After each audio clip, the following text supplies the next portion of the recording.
시력 교정으로 안경을 쓰는 사람들은 수영장에서나 음식을 먹을 때 이런 일상생활 속에서 불편함을 겪게 되는데요. 이러한 불편함 해소와 시력 교정으로 라식과 라섹을 하게 됩니다. 많이 듣던 단어지만 정확하게는 모르는 라식과 라섹, 시력 교정술에 대해서 우리 가족 건강주치의가 그 궁금증을 해결해 드리겠습니다. 안과 전문의 조재학 박사님입니다. 안녕하세요. 네, 안녕하세요. 네, 지난 시간에 이어서 오늘도 눈 건강에 대해서 좋은 말씀 부탁드립니다. 네.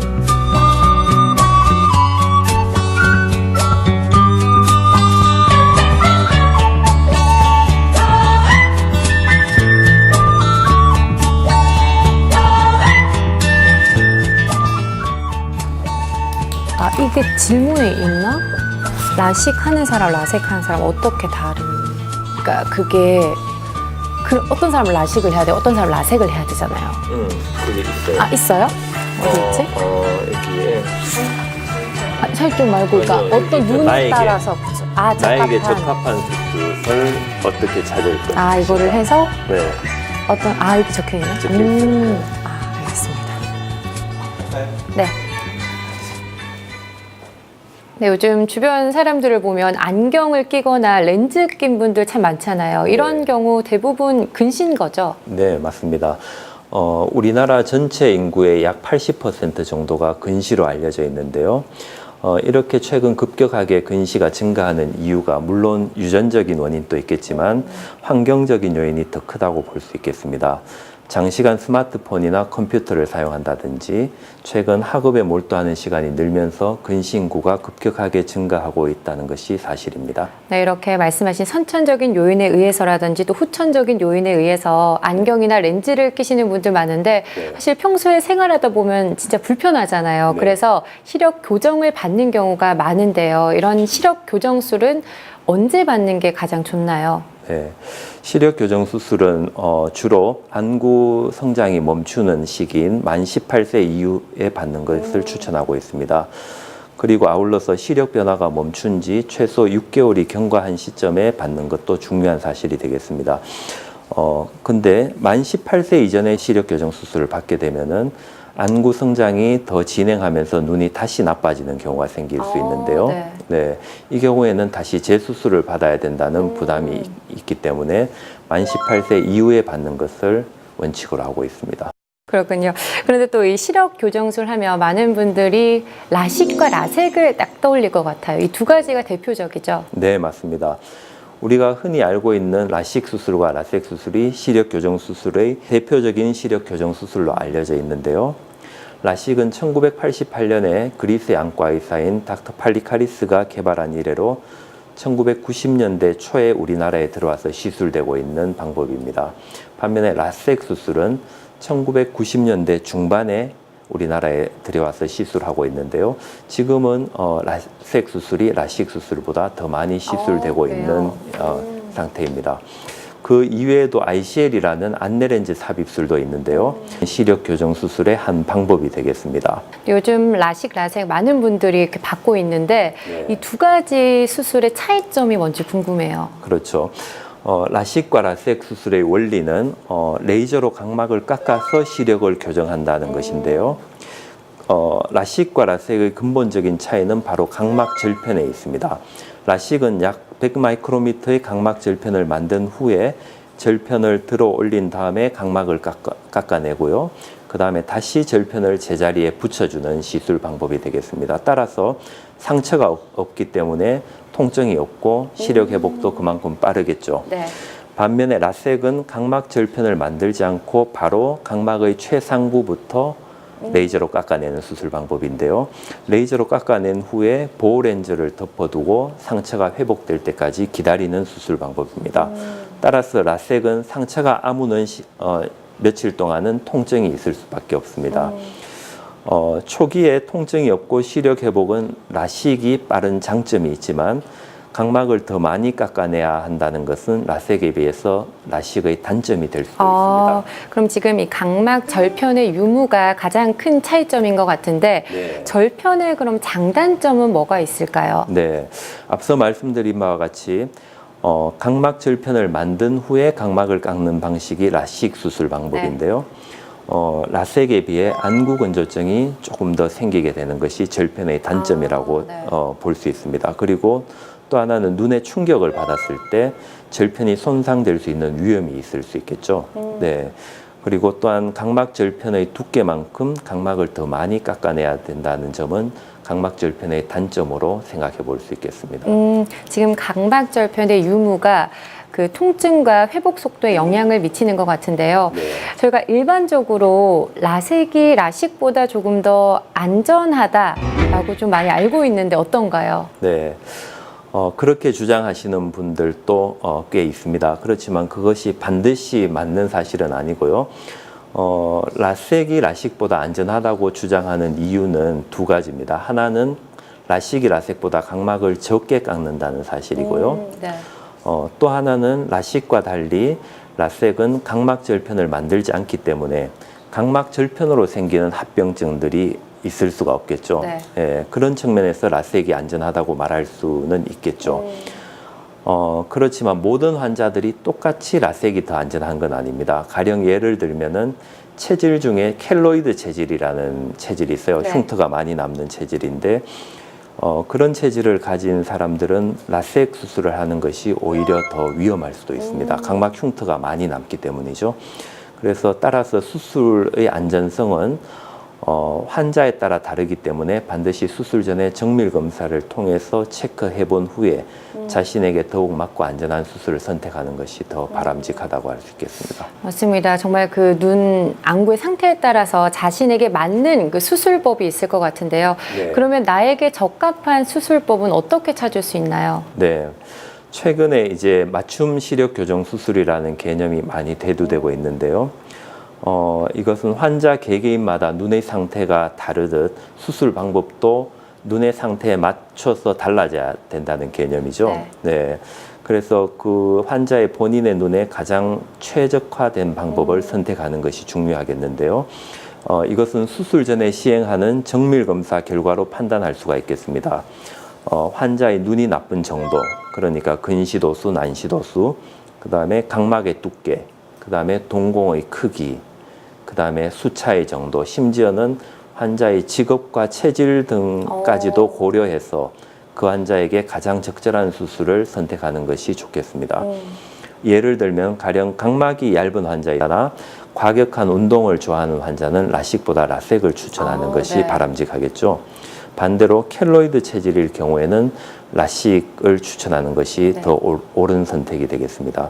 그리고 수술 전에 안구 건조증이 있었던 환자도 라식보다는 라섹 수술이 바람직한 수술이 될 수 있겠습니다. 정말 그 수술을 받기 전에 본인의 눈 상태를 꼼꼼하게 점검을 하고 자신에게 맞는 이 시술법을 받는 게 중요할 것 같은데요. 네. 이 앞서 라식이나 라섹 외에도 안내 렌즈 삽입 수술 그렇습니다. 얘기를 해주셨는데 이 안내 렌즈 삽입술은 어떤 경우에 받아야 하나요? 그래서 우리가 검사를 해보면요. 각막의 두께, 근시의 정도 또는 직업 등에 따라서 라섹 수술을 하고 싶어도 불가능한 경우가 있어요. 네, 우리가 약 10% 정도라고 알려져 있는데요. 이때 해볼 수 있는 가능한 시력 교정 수술이 바로 안내 렌즈 삽입술입니다. 즉 각막 두께가 매우 얇거나 눈이 심하게 나쁜 고도 근시 환자들에게 추천되는 수술이 바로 안내 렌즈 삽입술인데요. 이 수술은 홍채와 눈 안의 수정체 사이에 생체 친화적으로 만들어진 특수 렌즈를 삽입해서 시력을 교정하는 수술법입니다. 그래서 이 안내 렌즈 삽입술은 각막을 깎지 않고 작은 절개창을 통해서 렌즈를 삽입하기 때문에 각막 손상이 적은 것이 라식 라섹에 비해서 장점이 되겠습니다. 또한 만에 하나 부작용이 생겼을 때 안내 렌즈는 안전하게 렌즈를 다시 눈에서 제거할 수 있기 때문에 라식 라섹에 비해서는 좀 안심되는 면이 네, 있죠. 안심되는 부분이 조금 있는 게 바로 이 안내 렌즈 삽입술인데 아마 이렇게 시력 교정술을 받기 전 많은 분들이 이 부분에 대해서 고민을 할 것 같아요. 바로 네. 부작용이잖아요. 네. 실제 상담하면서 부작용에 대해서도 많은 분들이 여쭤볼 것 같고 네. 또 이렇게 이미 시술한 분들을 위해서 네. 전달하고 싶은 주의사항이 있다면 좀 말씀해 주시죠. 네. 그래서 라식 라섹 수술은 레이저로 각막을 깎아내는 비교적 침습적이고 또 돌이킬 수 없는 수술, 비가역적인 수술이기 때문에 수술 전에 철저한 정밀 검사와 의사의 세심한 주의가 필요한 것이 아주 중요하거든요. 특히 라식의 경우에는 부작용으로 각막 확장증이라는 무서운 게 보고가 되고 있는 것이 사실입니다.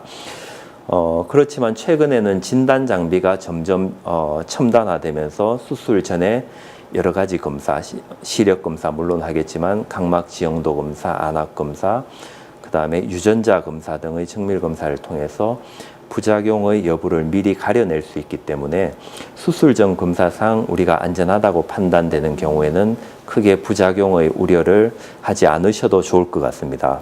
그래서 우리 수술하는 의사들도 자기 가족을 수술한다는 마음으로 한 번 더 꼼꼼하고 신중하게 수술한다면은 안전한 수술을 할 수 있지 않겠나 생각이 듭니다. 네, 맞습니다. 이렇게 시력 교정술 후에 그 관리가 아마 더 중요할 것 같다라는 네, 생각이 맞습니다. 드는데 네. 그 관리법 혹시 있다면 좀 알려주세요. 네. 그래서 시력 교정 수술 후에는 최소한 한 달 정도는 평상시와는 조금 다르게 주의를 할 필요가 있는데요.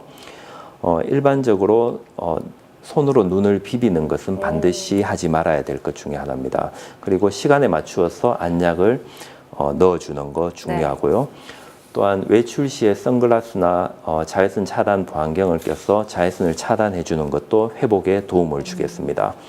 또 한 달 정도는 수영장이나 대중목욕탕을 네. 금해야 되고 흡연이나 음주도 조절하는 것이 회복에 중요한 게 되겠습니다. 그리고 아무래도 평소보다는 눈의 휴식을 좀 많이 취해주고 수면 시간도 충분히 가지는 것도 중요하고요. 또한 환자들이 놓치기 쉬운 중요한 것들이 있는데요. 뭐냐면은 수술 후에 정기적인 검진이 굉장히 중요하겠습니다. 수술 후에 정해진 날짜에 병원을 방문해서 예기치 않게 생기는 부작용을 미리 체크하는 것이 굉장히 또 중요하다고 생각할 수 있겠습니다. 네, 참 이렇게 여러 가지 불편함을 겪으면서도 라식, 라섹 많은 분들이 나도 한번 해볼까 하는 고민 많이들 할 텐데요. 그에 따른 참 걱정도 많이 하게 됩니다. 그때 바로 이 도움을 받을 수 있는 분들이 우리 곁에 가까이 있는 의사 선생님인데요. 상담을 통해서 전문가의 경험과 지식이 담긴 정보를 꼼꼼하게 살펴보고 또 본인에게 맞는 그 선택을 하길 바라며 박사님과 함께 눈 건강에 대해서 유익한 정보를 많이 얻어갈 수 있는 좋은 시간이었습니다. 좋은 말씀 해주셔서 감사합니다. 네, 감사합니다. 네, 가끔은 말이 아닌 눈으로 나의 생각을 전하기에 눈을 일컬어 마음의 창이라고도 하는데요. 우리에게 너무 소중하지만 바쁜 일상 탓에 눈 관리에 소홀했다면 지금부터라도 먼 곳을 응시하는 등 눈 관리법을 실천해서 눈 건강 지키시기 바랍니다. 아까 말씀드렸듯이 막 비비면 상관없구나. 눈을 비빈다든지 눈에 손을 자주 대는 습관은 매우 좋지 않습니다. 이러한 습관은 단기적으로는 눈의 염증성 질환을 유발할 뿐만 아니라 장기적으로 보면 원추각막이라는 아주 무서운 병을 유발할 수도 있으니까 주의를 요해야겠습니다. 엄청 세게 비볐던 눈이 다칠 다 안 정도면은, 좋겠죠? 네. 아.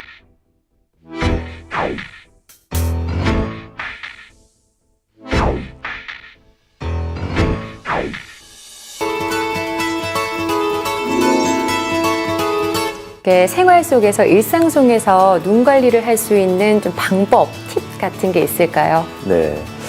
예, 중요한 몇 가지가 있습니다. 제가 가장 중요하게 생각하는 것은 일상생활에서 자외선을 차단하는 것입니다. 우리가 대부분의 안과 질환은 자외선으로 인해서 생기는 질환이 굉장히 많거든요. 그래서 특히 외출 시에 반드시 선글라스나 자외선 차단용 보안경을 끼는 것이 눈 건강에 가장 중요한 것이라고 생각하고 있습니다. 다음으로 중요한 것은 눈을 혹사하는 것을 피하라는 것인데요. 계속 할까요? 네, 눈 휴식이라고 말할 수도 있겠죠. 특히 현대인들은 생각해 보세요. 밤 늦게 자죠. 아침에 일어나면은 바로 출근해서 하루 종일 컴퓨터 앞에 앉아 있죠. 또 퇴근하면은 취미 생활을 한다고 해서 TV, 영화, 독서, 그 다음에 컴퓨터, 또 자는 시간까지 스마트폰을 네. 안고 자죠. 제 얘기를 듣는 것 같아요. 그래요? 네네. 그래서 이러한 눈 휴식이 정말 중요한 것 같습니다. 그리고 특히 어린 나이에 이렇게 가까운 글자나 이렇게 스마트폰을 너무 장시간 보는 것은 확실히 근시가 더 빨리 진행할 우려가 있습니다. 그래서 어린 나이에 이렇게 스마트폰이나 너무 근거리 작업을 하는 것은 조금 피하는 것이 좋고요. 피치 못하게 장시간 근거리 작업을 할 경우에는 중간중간 쉬어주는 게 좋은데요. 쉴 시간에도 그냥 가만히 있는 것보다는 멀리 있는 물체를 주시하는 것이 좋겠습니다. 이렇게 하면은 우리 눈 속에 있는 근육의 과도한 긴장 상태를 이완시켜줘서 눈 건강에도 좋을 뿐만 아니라 근시 진행을 예방해주는 효과도 있다고 할 수 있겠습니다. 그 다음에 또 중요한 것이 신선한 야채나 눈에 좋은 음식을 많이 먹는 것들인데요. 이러한 음식으로 좋은 것은 이제 시금치, 브로콜리, 녹황색이 있는 채소들이죠. 블루베리 같은 것들도 해당이 될 수 있겠습니다. 또 잘못 알려진 눈 건강법을 제가 말씀드릴게요. 어떤 환자들은 진료실에 와서 안구 세척법에 대해서 물으시는 환자들도 많더라고요. 이분들은 흐르는 물에 눈을 자주 씻거나 심지어는 소금물에 눈을 세척하는 방법이 어떠냐고 물으시는 분도 있는데요. 예, 이렇게 흐르는 물이나 소금물에 눈을 씻는 방법은 오히려 눈 건강에 좋지 않는 영향을 줄 수 있으니 추천하고 싶지는 않은 방법이고요. 근데 요즘 그 눈 세척 용품들이 되게 많이 나오잖아요. 네. 그런 것들은 어때요? 그런 것들은 좀 좋은지 도움이 되는지 아니면 안 하는 게 낫나요? 그런 것도? 네. 저희 안과 전문의들의 시각에서 보면은 눈 세척이 왜 안 좋으냐면은 눈 안에 눈물에는 우리 눈에 유익한 물질들이 많이 포함되어 있거든요. 그 중에 이제 안구 건조증을 예방하는 물질도 있고요. 그 다음에 세균이 들어왔을 때 막을 수 있는 백혈구, 항체들이 풍부하게 이렇게 분포되어 있거든요. 근데 자꾸 눈을 씻어내면 그런 물질이 자꾸 없어지겠죠. 그래서 우선 시원한 효과는 있을지 모르겠지만 장기적으로 보면 눈 건강을 해칠 수 있다고 생각이 됩니다. 네, 눈 안에 At long last, love has arrived. I thank God I'm alive. You're just too good to be true. Can't take my eyes off